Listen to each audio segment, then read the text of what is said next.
After my father's funeral, my mother wasted no time before launching into her plans. I'm going to take all of Dad's $184,000 inheritance now that caregiving is over. You're useless to me, haha. Please leave right now, she said, her words cutting sharply. I couldn't believe she'd say something so callous right after the funeral. She seemed utterly hopeless. But I had already prepared for this moment long before my father's passing. With a confident smile, I replied, "Thank you. I've been waiting for this. My name is Susan, and I'm 28 years old, still living in my parents' house."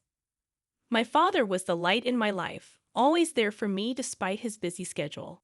He ran a company but always made time for family dinners and my school events. Its kindness meant the world to me.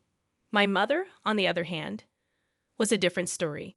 She never showed much affection, especially when I was young. Living with my paternal grandparents under the same roof didn't make things easier.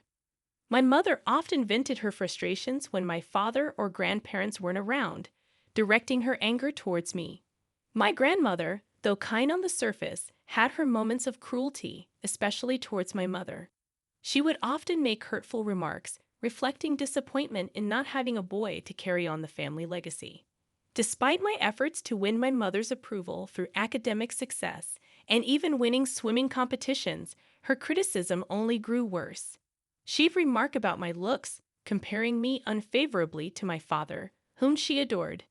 My mother's beauty and past as a model seemed incongruous with her behavior. Marrying my father for his wealth didn't bring her the life of luxury she expected, especially with my grandparents in the picture. Things worsened after my grandparents passed away, leaving my mother unchecked. She squandered my father's money on parties, neglecting both me and the household chores. Meanwhile, my father was focused on rebuilding his company's stock value, leaving me feeling isolated and lonely. But despite it all, I had learned to navigate the deceitful world of adults like my mother from a young age. Now, with my father gone, I was prepared to stand up for myself and claim what was rightfully mine. But despite my resolve, I couldn't bring myself to confront my father about my mother's behavior.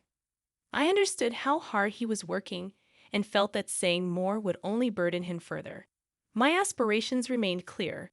I aimed to attend a prestigious university and eventually join and support my father's company.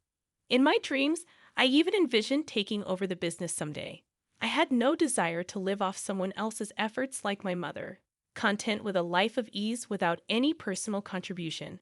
So I dedicated myself to hard work, steadily advancing towards my goals. As my father's business stabilized, he was thrilled to hear about my ambitions to join him. He allowed me to intern at his company during my third year of university. The employees were patient and kind, teaching me the intricacies of the business.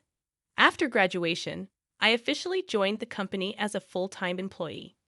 Meanwhile, my relationship with my mother remained distant.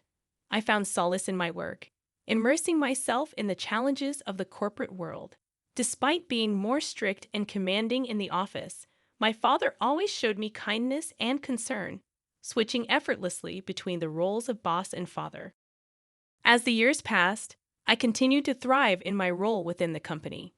However, life took a sudden turn when my father suffered a severe leg injury in an accident. He required extensive caregiving, and I couldn't trust anyone but myself to provide it.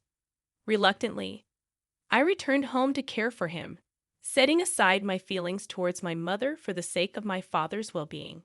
Despite my mother's hurtful words, I chose to brush them off.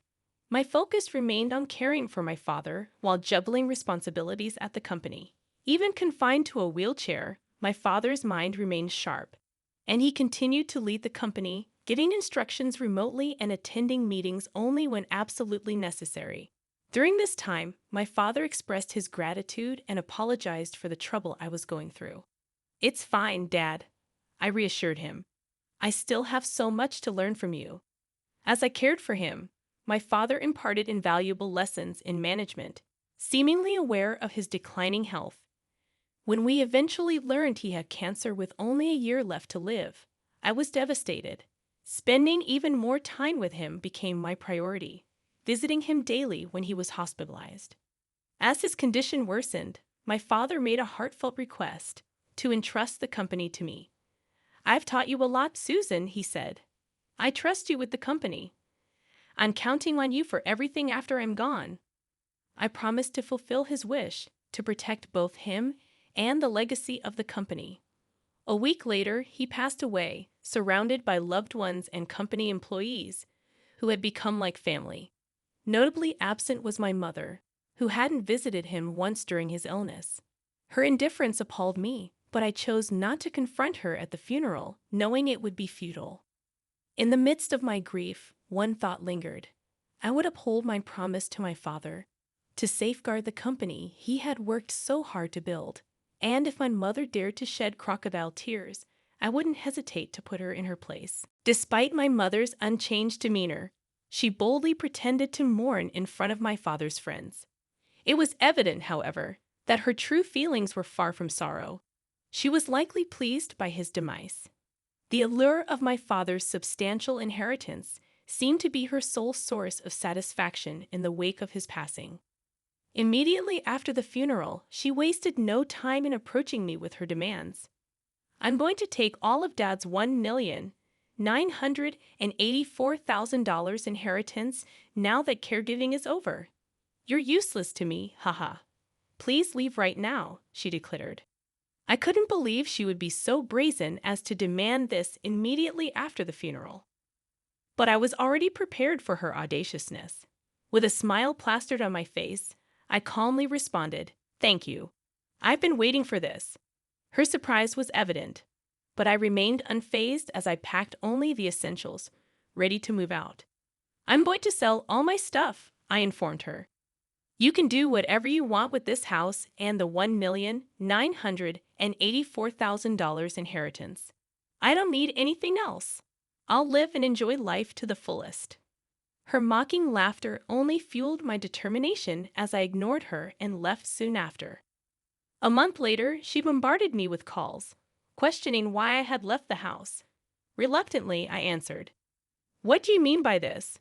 Why do I have to leave the house?" she demanded. I couldn't resist teasing her a little. "Oh, that's because I inherited the house," I replied casually.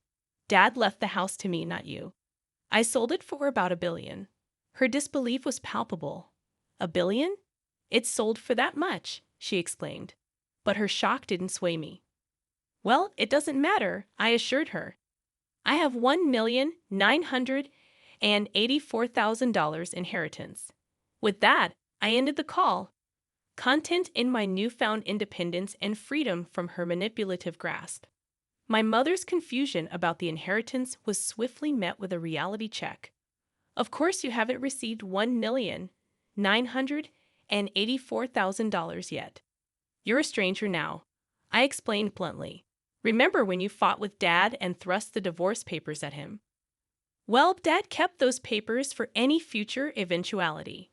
Before he passed, he used them to officially divorce you, ensuring you won't get a single dollar of the inheritance." Her shock was evident as she realized her extravagant spending and reliance on the inheritance had come to naught. "Oh dear, still so extravagant with money, huh? But that's over now. You'll have to work for the rest of your life," I informed her matter-of-factly. Her response was predictable, demanding that I provide for her and secure her a new house and executive position in the company. I scoffed at her audacity. "Did you ever do anything for me? Don't conveniently bring up our parent-child relationship now. I don't think of you as my mother anymore. Our bond is severed. So please live your life however you like." With that, I cut off contact, setting her number to reject calls, and informing the company reception to report her if she showed up. Meanwhile, my dedication to my work at my father's company remained unwavering. I focused on protecting his legacy and fostering innovation, determined to lead the company to new heights. While my mother spiraled into debt, forced to work part-time jobs to pay off her bills, I found fulfillment in my work. Challenging as it was, I thrived on the opportunity to implement new ideas and strategies, different from my father's, while keeping my curiosity alive. Moving forward, I aim to dedicate myself even further to my work, striving to become a respected business leader and continue the legacy my father had entrusted to me.